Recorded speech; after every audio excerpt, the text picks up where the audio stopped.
Mapagpalang araw mga kasawlo, kumusta po kayo? Kumusta po ang lahat? Dalawang baryo po pala ang may piyesta sa Porac ngayon kaya nadisoras po tayo sa palengke.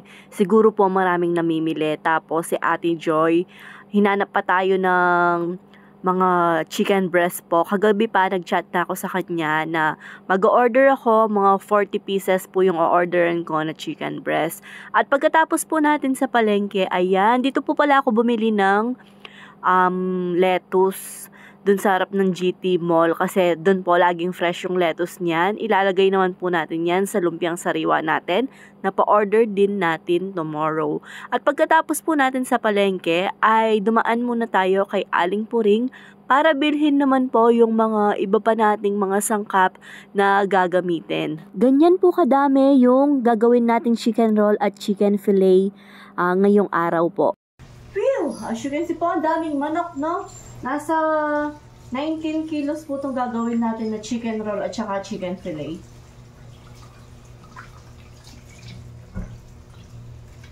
Higasan muna natin.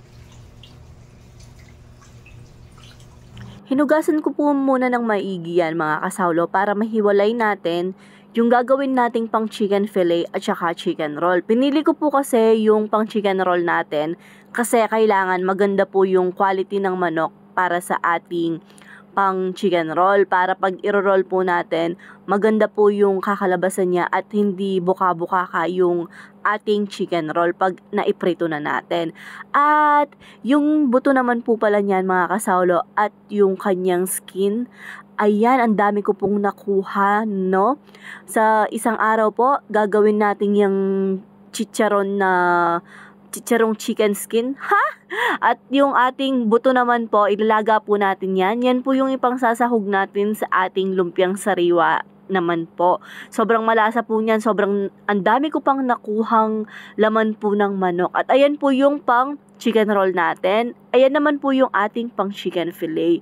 As you can see po, nangihiwa na po ako ng ating pang chicken roll. Bali yung ginagawa ko po dyan, atiin ko muna siya sa gitna. Tapos, yung isang part po nung nahati ko, ay ibubuka ko po ng konti para mamayang pupukpukin natin ay madali na lang. At ayan no, fast forward, si asawa na po pala dyan yung nagpupukpok. Alam nyo po ba mga kasawlo, 14 minutes to 15 minutes po akong naglilinis ng manok kanina, yung inihiwalay ko, 15 minutes po. At ganyan ko naman po sangkapan yung ating chicken roll. Idodouble pukpuk ko po yan para pag ilalapat natin yung mga sangkap niya dyan, ham, cheese, bell pepper, ay maganda po siyang i-roll. At yung secret ingredients po natin, yung pampalasa, sa atin muna po mga kasawlo. Kung gusto nyo po, i-PM nyo ako, 500,000 sa isang recipe. Charot! May share din po natin yan mga kasawlo soonest kung lolo-obin pa ni Lord. At ayan, ang ganda po ng pagkaharol niya. Siguro mga nasa 3 oras po kami diyang nagtatrabaho ni asawa. Siya yung nagpupukpok, ako po yung nagsasangkap. At ayan, yung first batch po natin ay tapos na po at pinaref ko po yan kila ating Grace. Kasi po yung sa kanila, madaling tumigas yung freezer nila. Yung sa atin kasi bukas sara kasi nga po may soft drinks tayo. Sa kanila po, para mas maganda po yung kalalabasan ng ating chicken roll at hindi buka-buka ka.